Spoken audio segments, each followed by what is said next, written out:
Have you ever wondered what happens to a man who walks alone for too long? Does he grow stronger, or does he begin to wither in the silence? Does he become a fortress of resilience, or a prisoner of his own solitude?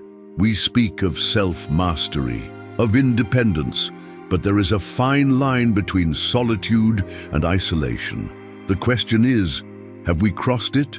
The longer a man walks alone, the more he learns the weight of his own thoughts. In solitude, the mind is forced to face itself. The distractions of the world fade, and what remains is the unfiltered reality of who we are. Marcus Aurelius wrote, "Nowhere can man find a quieter or more untroubled retreat than in his own soul." But he also warned us, if the soul is undisciplined, that retreat can become a battlefield. We often glorify the lone wolf, the man who needs nothing, no one. But Seneca reminds us, no one can live happily who has regard only for himself and transforms everything into a question of his own utility. True Stoicism is not about retreating into an emotional fortress, it is about mastering the self, so that we may face the world with clarity and strength. If solitude is chosen, it must be purposeful, not a retreat from wounds we are too afraid to face. The danger is this: the longer a man is without connection, the more he risks hardening himself against the very things that make life meaningful. The more he convinces himself that he is fine, that he does not need love, companionship, or the weight of another soul beside his own. And while detachment from need is power, detachment from humanity is a slow descent into coldness. Epictetus reminds us, "What ought one to say then as each hardship comes? I was practicing for this, I was training for this. If we are alone, let it be training, not exile. If we walk this path, let it be with purpose, not out of fear." The Stoic does not shun connection, he refines it. He does not chase love blindly, but neither does he reject it out of pride. But there is another truth. The longer a man has been without a relationship, the more he comes to understand himself. The absence of another forces him to face his own flaws, his own vices.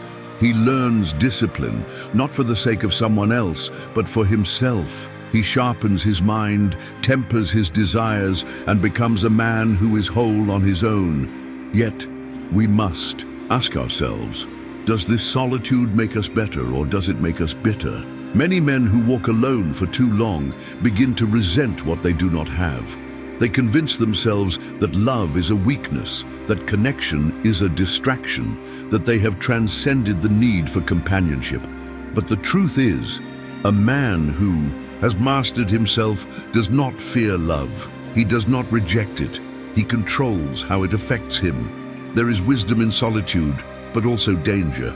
A man who has been without a relationship for too long may become so set in his ways that he is unwilling to share his life with another. He may become rigid, unable to compromise, unwilling to let anyone close.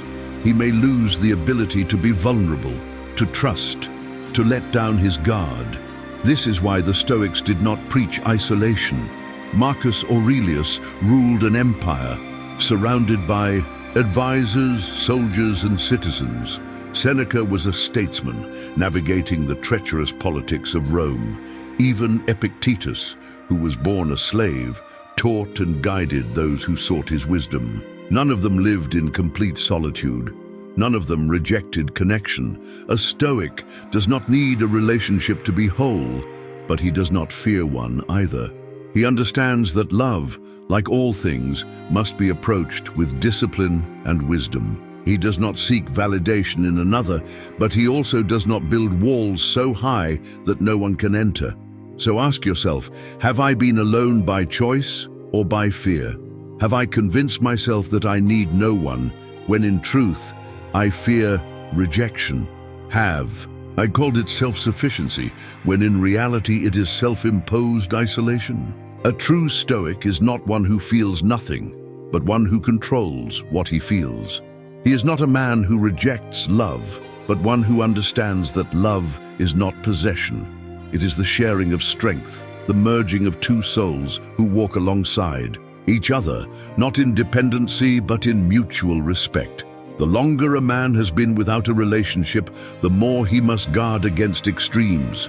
He must ensure that his solitude is sharpening him, not making him brittle. He must remain open to connection, but never enslaved by it. He must walk alone when necessary, but never forget that even the strongest men do not carry the weight of the world alone. Tell us in the comments, do you think solitude strengthens or weakens a man? Have you ever mistaken isolation for self-mastery? And remember, walking alone can build you, but if you never let anyone walk beside you, you may find that strength without warmth is just another form of emptiness.